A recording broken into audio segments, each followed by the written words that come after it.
సాధారణంగా తప్పు చేయాలి అనుకున్న వాడి మెదడులో ఏం ఆలోచన వస్తుంది తెలుసా? దొరికితే దొంగ, దొరక్కపోతే దొర. ఇదే ఆలోచన వస్తుంది. దొరికితే కదా దొరికినప్పటికీ కదా, దొరికితే కదా దొంగ, దొరక్కపోతే దొరే కదా అన్నట్లుంటుంది వాళ్ళ వ్యవహారం. సరే, ఇప్పుడు ఇది ఎందుకు చెప్తున్నానంటే, మనకి ఏదైతే ఈ కల్తీ నెయ్యి వ్యవహారం తిరుపతి లడ్డులో ఉపయోగించారన్న వ్యవహారం అనేక రోజుల నుంచి కూడా ఆంధ్రప్రదేశ్లో రోజుకో మలుపు తిరుగుతున్న సంగతి మనకు తెలిసిందే. దానికి సంబంధించి మన వైఎస్ జగన్మోహన్ రెడ్డి నేను తిరుమలకు వెళ్తాను అని చెప్పి కూడా చెప్పడం, ఎట్ ఏ టైం సైమల్టేనియస్గా అదే రోజు అంటే 28వ తేదీ రాష్ట్రంలో అన్ని ఆలయాల్లో కూడా పూజలు చేయండి అని క్యాడర్కు పిలుపునివ్వడం, ఇవన్నీ వీటితో ఎప్పుడైతే ఈయన ఇది ప్రకటించాడో వెంటనే తెలుగుదేశం పార్టీకి సంబంధించిన ఎమ్మెల్యేలు కూడా నేతలు కూడా నువ్వు డిక్లరేషన్ ఇచ్చి ముందు తర్వాత కొండ మీదకి ఎక్కువ అని చెప్పి కూడా వాళ్ళు చెప్పడం, ఇదంతా కూడా మనం చూస్తూనే ఉన్నాం. ఇది ఎటువైపు దారి తీస్తుందో అన్నది మనం వేచి చూడాల్సిందే. ఎందుకంటే తప్పు చేశామని వాళ్ళు ఒప్పుకోవట్లేదు. వీళ్ళు నువ్వు తప్పు చేసిన వాళ్ళని శిక్షించే వరకు మేము ఊరుకోమని చెప్పి వీళ్ళు అంటున్నారు. కాబట్టి ఖచ్చితంగా ఇది ఒక ఇంకొన్ని రోజులు నడిచే అవకాశం ఉందన్నది మాత్రం మనకు క్లియర్గా అర్థమవుతుంది. మరి ఇప్పుడు అసలు ఏంటి విషయం అంటే, ఇక్కడ కొత్తగా తెర మీదకు ఒక పేరు వినిపిస్తుంది. అదేంటంటే వైష్ణవి డైరీ ఫ్రమ్ నెల్లూరు. సాధారణంగా తిరుమలలో ఏదైతే ఏఆర్ డైరీ వాళ్ళు ఆ కాంట్రాక్ట్ తీసుకున్నారో, ఆ నెయ్యి కాంట్రాక్టు బిడ్ వేసి, మరి ఆ కాంట్రాక్ట్ వాళ్ళు తీసుకున్నప్పుడు ఆ నెయ్యిని వాళ్ళు మాత్రమే సరఫరా చేయాలి. కానీ ఆ నెయ్యి సరఫరా చేసేటప్పుడు ఆ ట్యాంకర్లలో ఒక ట్యాంకర్ ఎక్కడి నుంచి అంటే వైష్ణవి డైరీ, నెల్లూరులో ఏదైతే వైష్ణవి డైరీ ఉందో ఆ డైరీ నుంచి ఒక ట్యాంకర్లు కొన్ని వెళ్ళాయి అన్నది ఇప్పుడు తెర మీదకి వచ్చిన అంశం. సాధారణంగా మనకు జూన్ 12 నుంచి జూలై 12 వరకు మొత్తం 8 ట్యాంకర్లు వెళ్తే, ఆ 8 ట్యాంకర్లలో 4 ఏదైతే గోల్మాల్ జరిగింది, 4 ట్యాంకర్లలో కల్తీ నెయ్యి ఉంది అన్న అంశం మనం విన్నాము. అయితే దానికి సంబంధించి ల్యాబ్ రిపోర్ట్లు కూడా మనం చూసాం.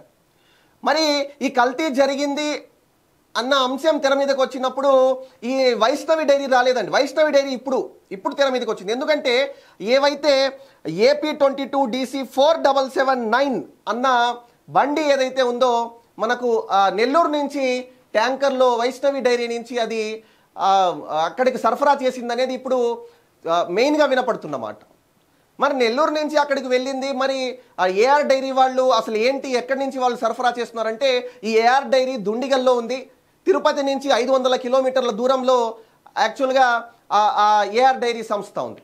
మరి అక్కడి నుంచి వాళ్ళు లోడ్ చేసుకొని ఇక్కడకు వచ్చి, ఎక్కడికి తిరుమలకు వచ్చి వాళ్ళు అన్లోడ్ చేసి మళ్ళీ అక్కడి నుంచి వాళ్ళు వెళ్ళి ఇంకొక మళ్ళీ లోడ్ చేసుకొని రావడానికి ఇదంతా కూడా కొంచెం పెద్ద ప్రాసెస్.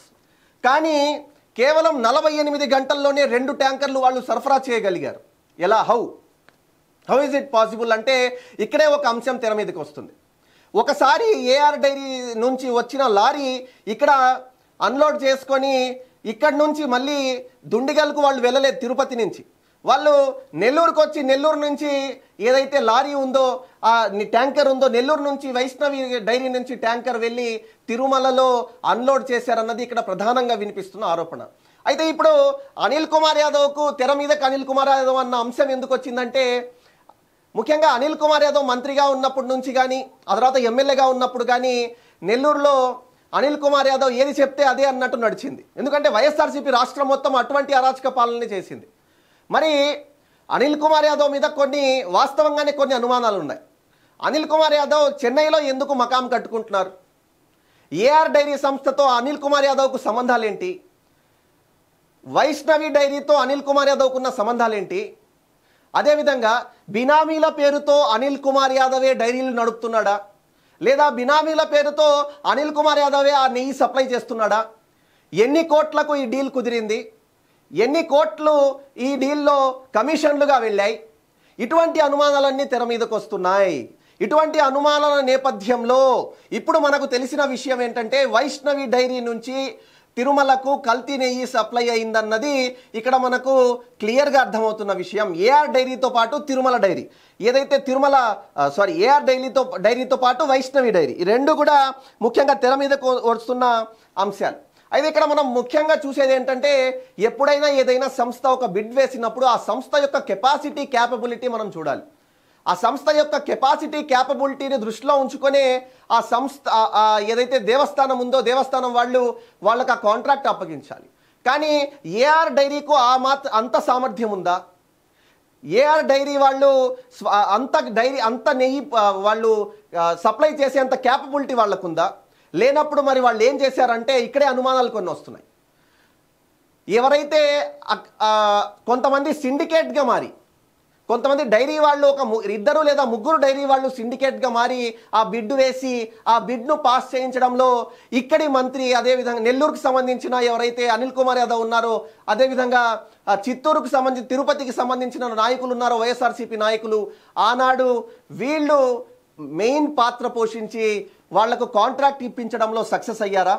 నెల్లూరు అన్న అంశం తీసుకున్నప్పుడు వైష్ణవి డైరీ అన్న ఏదైతే వైష్ణవి డైరీ నుంచి లారీలు ఏవైతే ట్యాంకర్లు సప్లై అయ్యాయో మీరు అనొచ్చు, అక్కడ వాళ్ళకు కూడా ట్యాంకర్లు ఉండొచ్చు కదా, సప్లై అవ్వచ్చు కదా అంటే నేను అందుకే చెప్పాను మీకు 48 గంటల్లో 2 ట్యాంకర్లు వాళ్ళు ఎలా సప్లై చేయగలిగారు అన్న అంశం తెర మీదకి వచ్చినప్పుడు, అక్కడ నుంచి ఒక లారీ వచ్చినప్పుడు తిరిగి వాళ్ళు అక్కడికి వెళ్ళి వాళ్ళు నేరుగా ఇక్కడికి రావాలి, ఇక్కడ అన్లోడ్ చేయాలి, మళ్ళీ ఇక్కడి నుంచి అక్కడికి వెళ్ళాలి, అక్కడ లోడ్ చేసుకోవాలి, అక్కడి నుంచి రావాలి. ఇది లేదు అన్నప్పుడు వాళ్ళు ఏం చేశారంటే మధ్యలోకి వచ్చి నెల్లూరు నుంచి ఒక లారీ సప్లై అయిందా, ఒక ట్యాంకర్ సప్లై అయిందా, ఏదైతే 4 ట్యాంకర్లుగా చెప్పబడుతున్నాయో ఈ ట్యాంకర్లలో నెల్లూరుకు సంబంధించిన 4 ట్యాంకర్లు ఉన్నాయా అన్నదే ఇప్పుడు మనకు తెలియాల్సిన అంశం. అయితే ఇక్కడ మనకు ఇంకొక విషయం కూడా, ఇలా ఎందుకు చేస్తారు సాధారణంగా అంటే వీళ్ళు బిడ్ వేసేటప్పుడు ఒకటి టైం కలిసి వస్తుంది, 2 క్యాష్ కలిసి వస్తుంది, అంటే డబ్బు సేవ్ అవుతుంది, ఆదా అవుతుంది అన్న అంశంతో కూడా వీళ్ళు ఆ విధంగా కూడా ఆలోచించి వీళ్ళు ఇలా సిండికేట్గా మారి ఈ కాంట్రాక్ట్ తీసుకున్నారా అన్న అంశం కూడా ఇప్పుడు కొత్తగా తెర మీదకి వస్తున్న అంశం. మరి ఇప్పుడు ఏదైతే మనం ఏఆర్ డైరీ డుండిగల్లో ఉందని చెప్పామో, వీళ్ళు తీసుకున్న కాంట్రాక్ట్ ఏదైతే ఉందో ఈ కాంట్రాక్టు వాళ్ళు క్యాపబుల్ ఉండే తీసుకున్నారు. అందుకే దానికి తగ్గట్టుగా జగన్మోహన్ రెడ్డి ప్రభుత్వం జీవోలు మార్చి వాళ్ళకి ఆ కాంట్రాక్ట్ ఇచ్చేందుకు బిడ్ వాల్యూ తగ్గించి ఇచ్చారా? ఇటువంటి అన్ని అనుమానాలు, సందేహాలు అన్నీ కూడా తెర మీదకి వస్తున్నాయి. అసలు ఏఆర్ డైరీ అంటే ఏంటి?